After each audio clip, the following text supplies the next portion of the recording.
반갑습니다. 네, 강의 시작하도록 하겠습니다. 반갑습니다. 처음 뵙는 분들도 많이 오셨네요. 자, 이제 이번 강의는 이제 캠프 부동산 스쿨에서 이제 하는 2021년 하반기 얼마 안 남았죠. 그리고 2022년 상반기 부동산 전망 및 대응 전략 이렇게 해서 시작하겠습니다. 자, 이거 제 소개인데 넘기도록 하겠습니다. 자, 파트를 이제 4파트로 준비를 했거든요. 근데 중간에 이제 저희 캠프 부동산 스쿨이 좀 어떻게 투자를 해왔는지 또 보도록 할 거예요.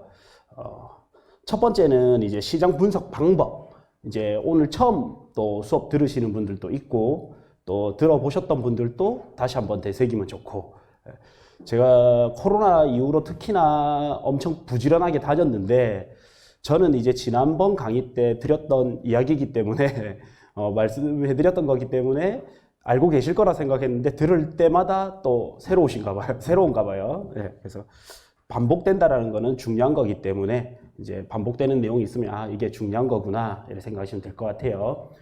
다음 이제 2022년은 이제 대선철이죠. 이제 대선이 있고 부동산 정책이 조금 상반된단 말이에요. 그래서 우리가 누가 될지는 모르지만 미리 이제 준비를 좀 해놓으면 좋겠다.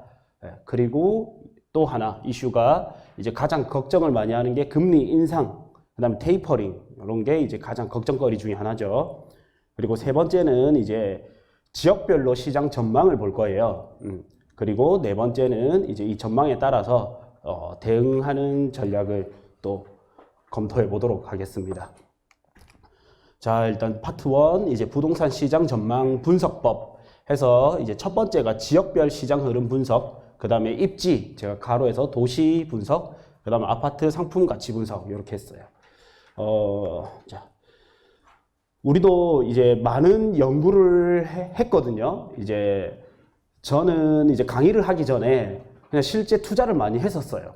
실제 투자를 많이 해서 소위 말해서 좀 많이 피도 많이 봤어요. 그냥 우리가 투자하기 전에 내가 피를 못 보면 가볍게 들리는 것이 피를 보면 이제 굉장히 무겁게 들린단 말이에요. 그러면 어떻게 해야 조금 더 정확하고 안전하게 투자를 할 수 있을까? 이렇게 계속 연구하고 공부하게 되겠죠. 제가 봤을 때 공부를 좀 잘했을 것 같아요? 못했을 것 같아요? 학창 시절에? 잘했을 것 같아요. 딱 중간 정도. 못하는 편이었어요. 못하는 편. 조금 하면 성적이 올라가고 안 하면 또 떨어지고 노는 걸 너무 좋아해서. 근데 조금 다행이면 다행이고 어떻게 보면 다행인데 제가 학교 공부에 그렇게 큰 비전을 많이 못 느꼈었어요. 그래서 공부를 못했던 거다. 비전을 느꼈으면 공부를 잘했을 건데 그냥 자기 핑계입니다. 어쨌든 계속 공부를 하면서 우리가 이제 계속 발전해 오거든요. 발전해 오는데 이제 가장 중요한 거는 시장을 분석하는 게 가장 중요해요.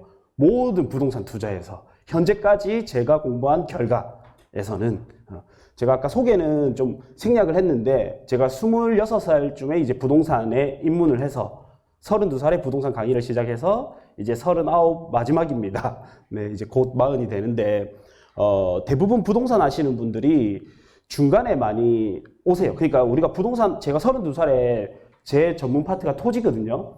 32살에 토지 강의를 하니 조금 뭐 경력이 짧은 거 아니야? 뭐 이럴 수도 있고 생각보다 접내를 떠나서 어리네? 지금이야 20, 30대 분들도 많이 하시지만 예전에는 40, 50대 특히 토지 하면 더 연령이 높은 분들이 많이 했거든요.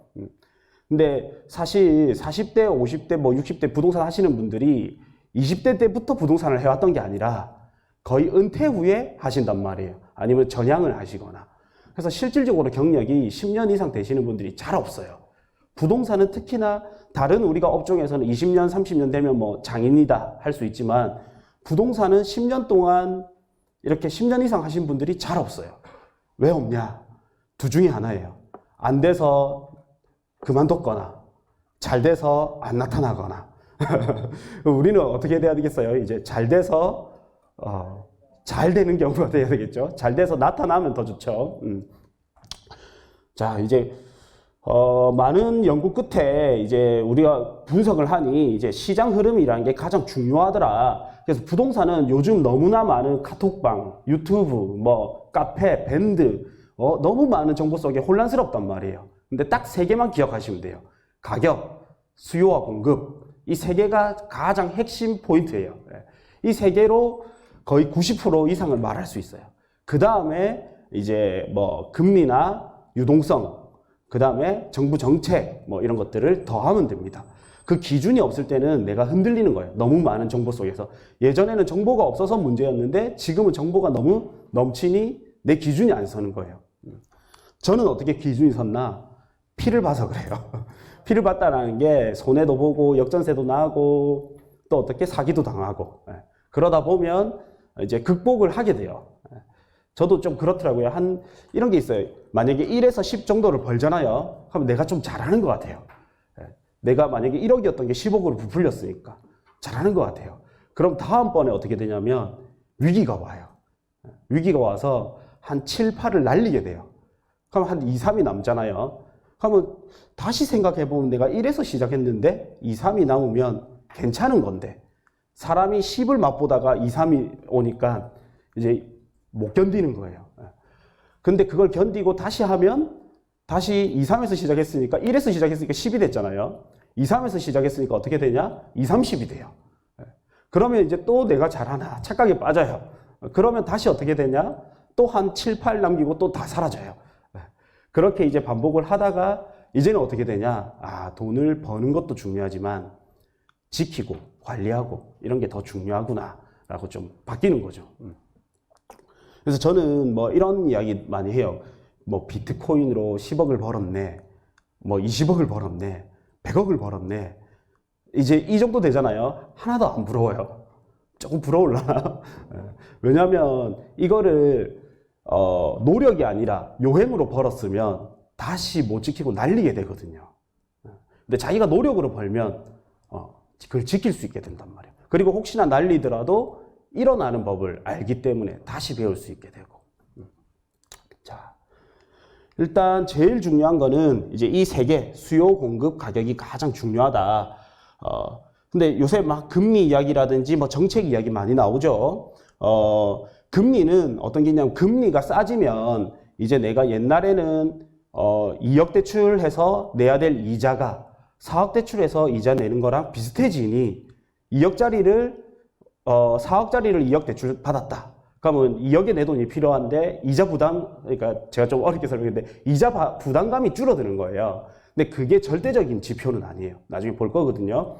그냥 금리가 줄어들면, 금리가 낮아지면 어떻게 수요를 좀 더 불러일으킬 수 있다. 뭐 이런 거 차이지 좀 더 내가 가격에 대한 기회비용을 좀 줄일 수 있다지 절대 지표는 아니더라.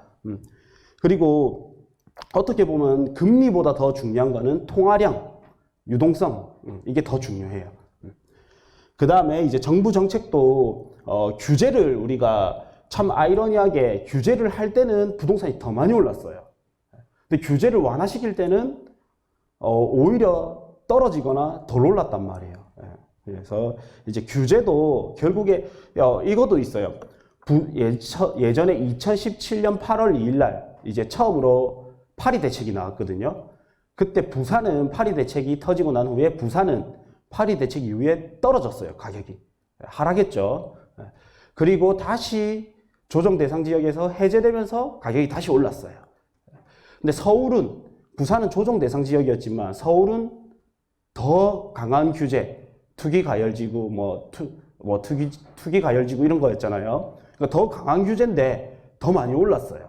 그러니까 결국 뭐다?